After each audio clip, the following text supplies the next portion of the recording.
Hello, this is the infamous Guy. Welcome. This subject is about the Mistick crew of Comus. Warning: the contents of this channel you are about to listen to reveals a crucial secret of your life. You should listen to it attentively, for it concerns a subject that is liable to make fundamental changes in your outlook on the material world. Bismillah, let's get started. As Salam Alaikum. Occultism is founded on communication with spirits or jinns. But organized occultism is receiving information from these jinn entities and then using it to guide their ultimately political actions. Crop circles are messages from the jinn. That's why for many times this is basically their counterfeits to the original revelations from God. These are revelations from the spirit world. This is their counterfeit revelations from God. These are revelations from what they call the spirit world. When the Book of Revelation came about, it was just an example of many types of revelations that emerged at the time. And it's considered basically advice and information from beyond. And it's understood to outline what's going to happen, but most religious people, when they look at prophecies, they kind of wait for them to happen. Whereas for occultists, they see it as signposts and effectively it's confirmation of the events they are expected to bring about. That kind of outlook was really formulated by Isaac Luria, the father of Lurianic Kabbalah, who basically explains that the end times is not something we wait to happen, it's something we have to bring about. The notion of chaos is that precedes the return of the Messiah. This is a Gnostic version of interpretation of the Bible.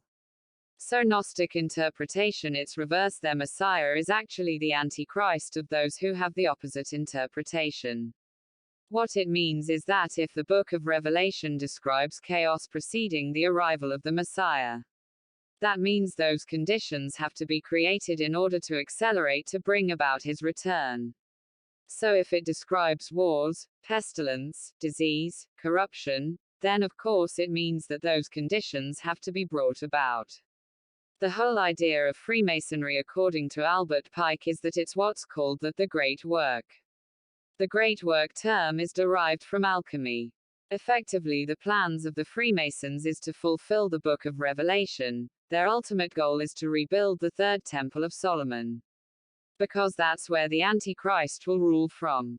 And that's why they consider themselves Masons. They are actively building allegorically the Third Temple of Solomon. Albert Pike, it turns out, was aligned with Rothschild agent whose name is Judah P. Benjamin. Albert Pike and Judah P. Benjamin belonged to the Mistick crew of Comus. Mistick crew of Comus, the oldest surviving organization behind the Mardi Gras festivities in New Orleans. The Mistick crew of Comus, founded in 1856, is a New Orleans, Louisiana, carnival crew. It is the oldest continuous organization of New Orleans Mardi Gras festivities. The Mistick crew of Comus, named after the Greek god of comedy, mischief, revelry, was formed in 1857 and put on the first organized Mardi Gras parade the same year.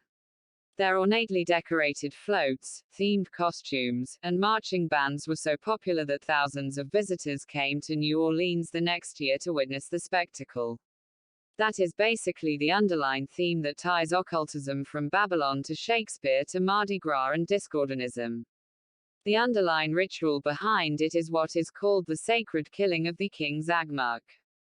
New Orleans is the home of the Mistick crew of Comus, which Albert Pike and Judah P. Benjamin belonged to. Hurricane Katrina a circumflex. New Orleans is the home of the Mistick crew of Comus, who have historically been connected with the sacred killing of the king. And that it was also the Hornet's Nest, the Kabbalist conspirators that were involved in assassination of JFK. And also connected to that assassination investigated conspirator was Jim Garrison Carey Thornley, who was the founder of Discordianism, which continues this theme, what's referred to as the wise fool or the trickster archetype, and carry that forward to previous president.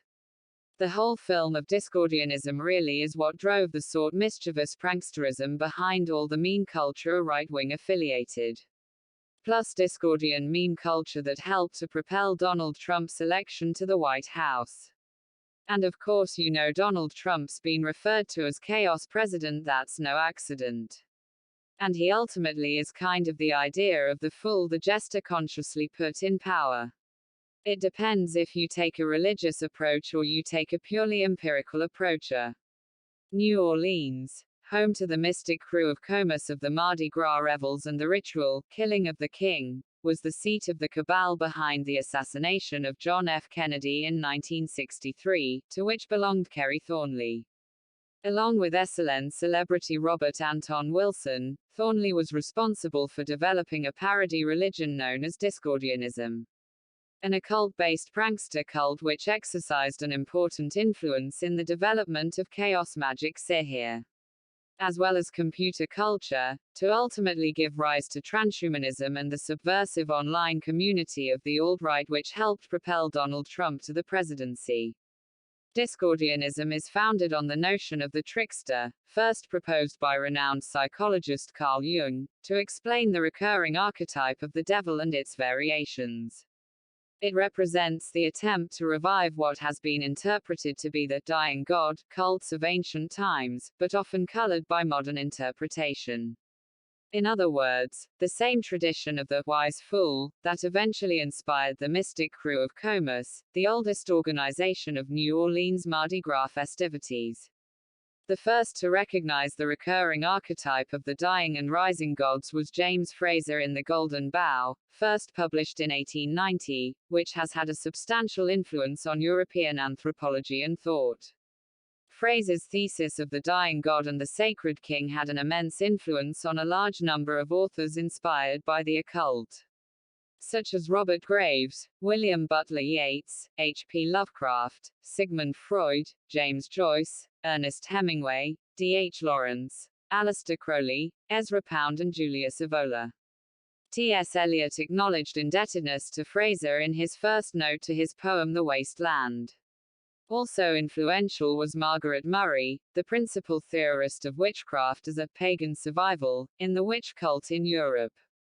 Although modern pagans would deny it, claiming the worship their horned god was ignorantly disparaged by the bigotry of the church, the dying god was universally viewed as a god of evil. Borrowing from Frazer's thesis of the dying god, the horned god of modern pagans is the lord of the underworld, and the sun while the goddess is the moon. In the Archetypes and the Collective Unconscious, Jung lists the Feast of Fools as a European adaptation of the trickster archetype. Similarly, Wiccan priestess Margot Adler, in Drawing Down the Moon, which provided the first comprehensive look at modern pagan religions in the U.S., begins her chapter on Discordianism by mentioning the work of Harvey Cox, who in Feast of Fools develops a theory of play, asserting, like others before him, that our society has lost or mutilated the gift of true festivity, playful fantasy, and celebration.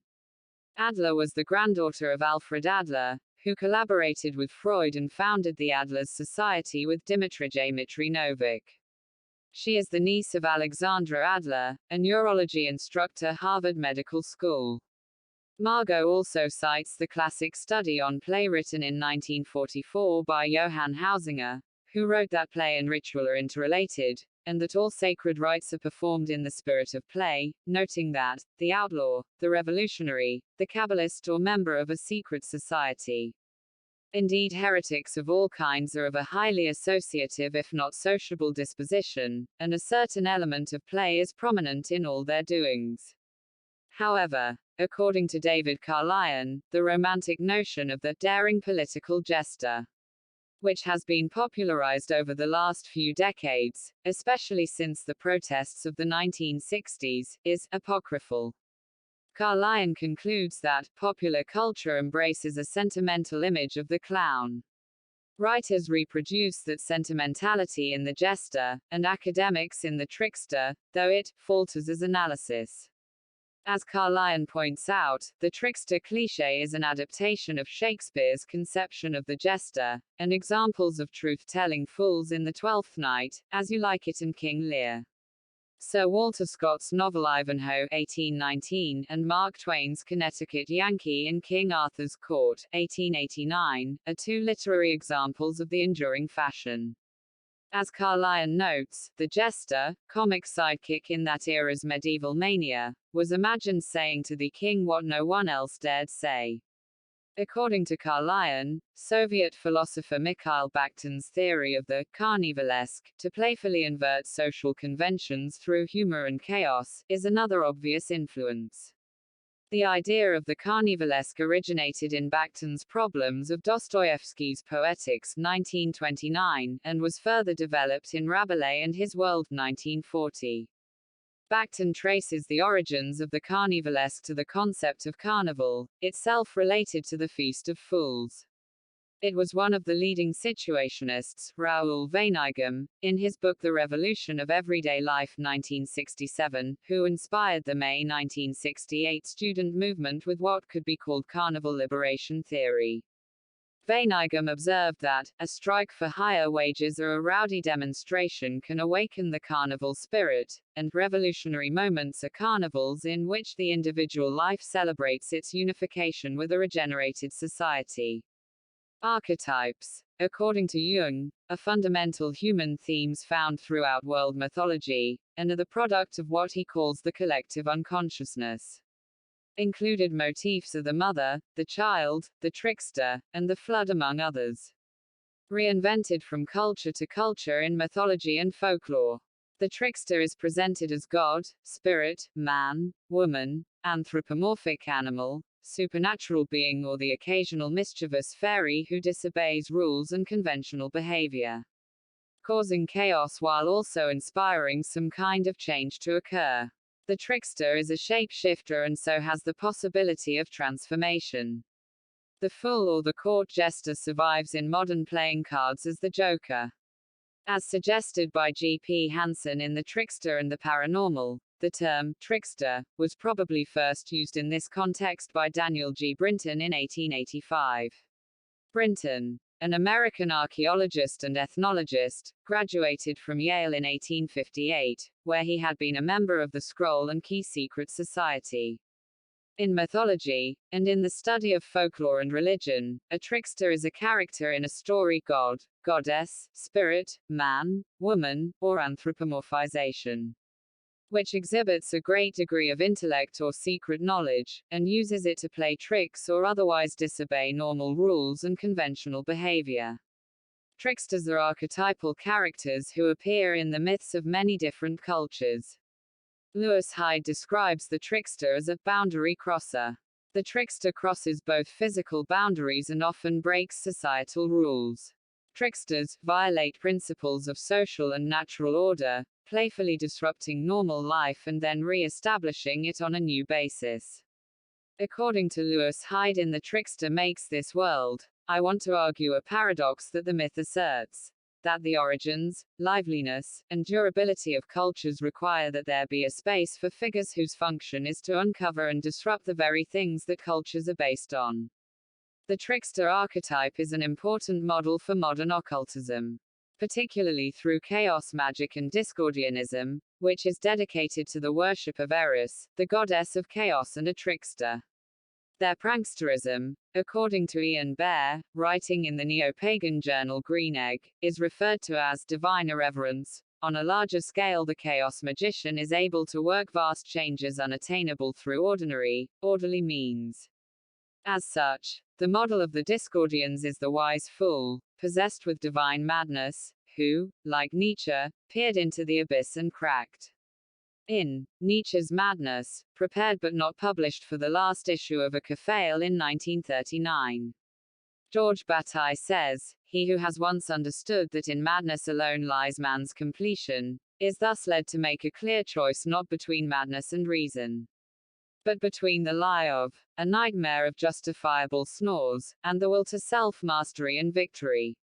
Symptoms of mental illness found among mystics and shamans have often been characterized as divine madness, which is usually explained as a manifestation of religious or ecstatic experience found in many cultures. Plato in his Phaedrus and his ideas on theomania, and a mad saint tradition exists in Buddhism, Hinduism, Sufism, Jewish Hasidism, and the holy fool of Eastern Orthodoxy.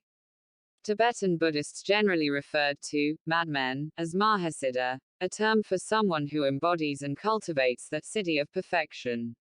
A siddha is an individual who, through the practice of sadhana, attains the realization of siddhis, psychic and spiritual abilities and powers.